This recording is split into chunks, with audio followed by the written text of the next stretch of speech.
आज की इस वीडियो में हम सीखेंगे बैंक रिकॉन्सिलिएशन करना टैली प्राइम में।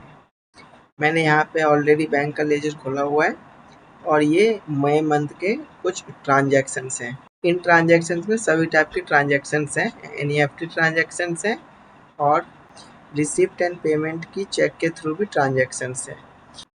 तो आइए हम बैंक रिकॉन्सिलिएशन करना सीखते हैं। जो ये क्लोजिंग बैलेंस शो कर रहा है ये एज पर बुक है हमारा, और एज पर बैंक स्टेटमेंट होता है वो अलग हो सकता है। मेनली चेक के थ्रू जो ट्रांजैक्शंस होती हैं इन्हीं में ये डिफरेंसेस आ जाती हैं। तो आइए हम यहाँ पे बैंक रिकॉन्सिलिएशन करना सीखते हैं ताकि हम बैंक रिकॉन्सिलिएशन को अच्छे से समझ सकेंगे और कैसे टैली प्राइम में बैंक रिकॉन्सिलिएशन किया जाता है ये भी हम अच्छी तरीके से सीख लेंगे। आपने अभी तक इस चैनल को सब्सक्राइब नहीं किया है तो सब्सक्राइब कर लीजिए ताकि ऐसे और भी इन्फॉर्मेटिव वीडियोस मिस ना हो। तो बैंक रिकॉन्सिलिएशन करने से पहले अगर हम गेटवे ऑफ टैली पे होते हैं तो हमें डिस्प्ले अकाउंट्स और लेजर में आ जाना होता है और उसके बाद हमें बैंक का लेजर सेलेक्ट करना होता है। हमने ऑलरेडी ये बैंक का लेजर सेलेक्ट किया हुआ है।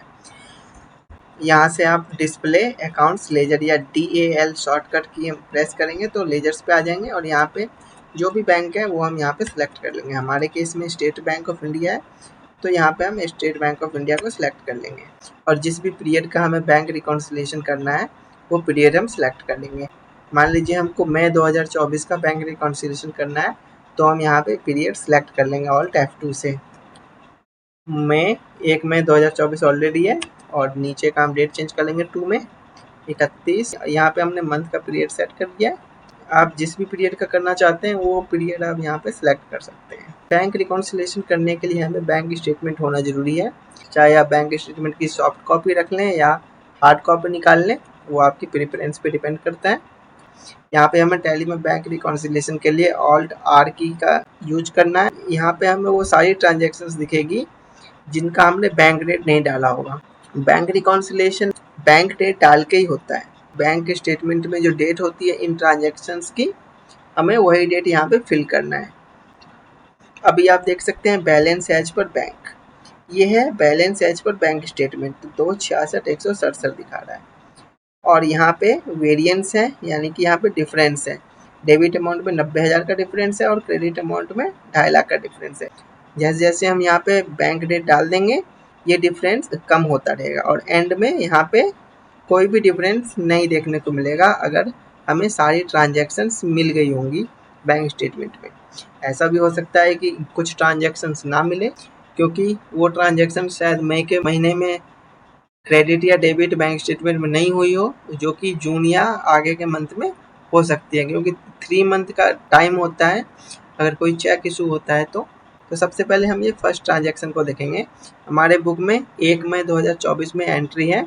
मान लीजिए कि बैंक स्टेटमेंट में ये जो रिसिप्ट का चेक है 2 मई को आया है तो 2/5/2024 हम यहाँ पे डाल देंगे। ये वो डेट है जब हमें इस पार्टी ने ये चेक दे दिया है। हमने ये चेक को हो सकता है कि एक दिन रख लिया हो और नेक्स्ट डे हम अपने बैंक में गए हों और फिर ये चेक पास हो गया हमारे बैंक में तो 2 मई को हो सकता है। तो हमारे केस में 2 मई को ये चेक पास हो गया बैंक में और बैंक स्टेटमेंट में ये 2 मई को रिफ्लेक्ट कर रहा है, इसलिए हमने यहाँ पे 2 मई डाल दिया है।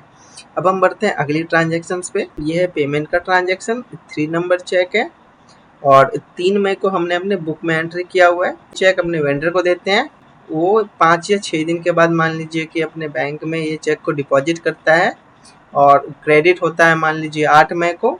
तो जैसे कि हमारे बैंक स्टेटमेंट में शो करेगा तो हम वो डेट यहाँ पे डाल देंगे। मान लीजिए कि 8 मई 2024 का डेट है जब ये हमारे बैंक में शो किया हुआ है डेबिट साइड में, तो हम ये 8 मई 2024 यहाँ पे हम डाल देंगे। तो इस तरीके से 2 ट्रांजेक्शन्स हो गई हैं।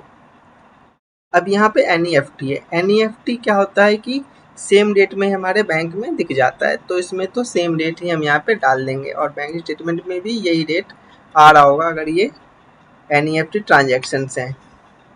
NEFT RTGS जो भी इलेक्ट्रॉनिक मोड की ट्रांजेक्शन्स हैं वो सेम डे में ही हो जाता है यूजली। हमारे बैंक स्टेटमेंट में भी ये मान लीजिए 10 में ही शो कर रहा है तो हम यहाँ पे 10 में डाल देंगे। अब यहाँ पे कॉन्ट्रा है, यहाँ पे हमने कैश डिपॉजिट किया है अपने बैंक में तो हमारा बैंक यहाँ पे डेबिट हुआ है बुक में। तो बैंक स्टेटमेंट में क्रेडिट साइड में आ रहा होगा। मान लीजिए 17 मई को ये चेक डिपॉजिट हो गया है तो हम यहाँ पे 17 में डाल देंगे। अब बढ़ते हैं लास्ट ट्रांजैक्शन में। ये आरटीजीएस है और यहाँ पे आप देख सकते हैं कि डेबिट में सारे ट्रांजैक्शंस हमने डाल दिया है, तो यहाँ पे डेबिट में कुछ भी नहीं दिखा रहा है डिफरेंस में, और यहाँ पे सिर्फ क्रेडिट में 2 लाख का डिफरेंस बचा हुआ है, जो कि यहाँ पे अगर हम ये डेट डाल देंगे तो ये भी हट जाएगा। आरटीजीएस सेम डे में हो जाता है, तो हम यहाँ पे 20 में डाल देंगे, 20 मई 2024 और एक्सेप्ट कर देंगे, यस कर देंगे, तो हमारा बैंक रिकॉन्साइल हो चुका है। अब हम ऑल्ट आर करेंगे फिर से प्रेस, तो हम यहाँ पे देखते हैं कि balance as per company books और बैलेंस एज पर बैंक दोनों ही मैच हो रखा है, दोनों ही यहाँ पे सेम है। लेकिन हमेशा ऐसी सिचुएशन नहीं होती है, हो सकता है कि कोई ट्रांजैक्शन बैंक स्टेटमेंट में शो नहीं किया हुआ हो जो हमने अपने बुक में एंट्री की हुई है, और ये भी हो सकता है कि कोई ट्रांजैक्शन हमारे बैंक स्टेटमेंट में तो हो लेकिन हमने बुक में उसकी एंट्री नहीं की हुई होती है। तो ये दोनों ही सिचुएशंस के कारण यहाँ पे डिफरेंस देखने को मिलता है। अब हम दोबारा से रिकॉन्साइल्ड ट्रांजैक्शंस को ओपन करेंगे, लेकिन आप देख सकते हैं यहाँ पे तो ऑल्ट आर करने पे कुछ भी नहीं आ रहा है। बहुत से लोग ऐसे भी होते हैं कि वे रिकॉन्साइल्ड ट्रांजैक्शंस को देख ही नहीं पाते हैं। तो आइए हम रिकॉन्साइल्ड ट्रांजैक्शंस को यहाँ पे ओपन करते हैं। तो हम शॉर्टकट की यूज करेंगे Ctrl+V। Type of voucher entries all voucher ही रहने देंगे। इंक्लूड रिकॉन्साइल्ड ट्रांजैक्शंस यहाँ पे नो है, इसको हम यस करने के लिए एंटर की करेंगे प्रेस। यहाँ पे आप देख सकते हैं नो से यस हो गया है।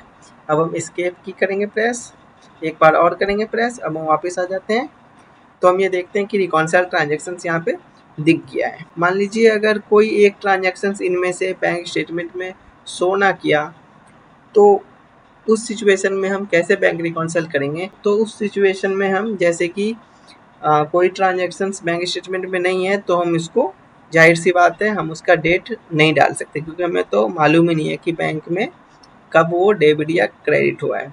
मान लीजिए कि 3 मई का जो ये ट्रांजैक्शन है, जो कि ये पेमेंट की एंट्री है, हमने अपने वेंडर को चेक दे दिया है, लेकिन एक्चुअली में क्या हुआ है कि बैंक से पैसा अभी तक डिडक्ट नहीं हुआ है, जिसके कारण बैंक में ज़्यादा पैसा शो कर रहा है। 50,000 बैंक में ज़्यादा पैसा शो कर रहा है, तो हम यहाँ पे ये डेट हटा देंगे अगर ये ट्रांजैक्शन बैंक स्टेटमेंट में शो नहीं कर रखा है। तो अब हम करेंगे एंटर की प्रेस। अब हम देख सकते हैं कि यहाँ पे बैलेंस बढ़ गया है। आप ये बोल सकते हैं कि 4 लाख से तो ये कम हो गया है, लेकिन हमारा ये क्रेडिट बैलेंस चल रहा है बैंक में, यानी कि ओवरड्राफ्ट हमारा ये बैंक है, ये बैलेंस हमारा नेगेटिव में है। तो -4,26,000 में हमने 50,000 जोड़ दिया, तो 3,76,000 ये अभी भी नेगेटिव बैलेंस है, मतलब नेगेटिव बैलेंस हमारा कम हो गया है। एक्सेप्ट कर देंगे और हम ऑल्ट आर की करते हैं प्रेस। अब हम देखते हैं कि यहाँ पे सिर्फ ये ओनली ट्रांजैक्शन दिखा रहा है जिसमें बैंक डेट डालना है, यानी कि ये अभी रिकॉन्साइल नहीं हुआ है। जब भी हमारा ये वेंडर यानी कि XYZ प्राइवेट लिमिटेड जो है, वो अपने बैंक में जब ये डिपॉजिट कराएगा और जब उसका बैंक क्रेडिट होगा, तब हमारा बैंक क्या होगा, डेबिट हो जाएगा। तो जब हमारा बैंक डेबिट होगा तो बैंक स्टेटमेंट में ये शो हो जाएगा। अगर जून के महीने में आता है तो हम यहाँ पे जून का डेट डाल देंगे, तो बैलेंस हमारा मैच हो जाएगा। आई होप कि आपने बैंक रिकॉन्सिलिएशन करना सीख लिया है। मैंने पूरी डिटेल में आपको बता दिया, हर टाइप के ट्रांजैक्शंस मैंने यहाँ पे इंक्लूड किए हुए थे। ऐसे और भी इंफॉर्मेटिव वीडियोस के लिए आप हमारे चैनल को सब्सक्राइब कर लें।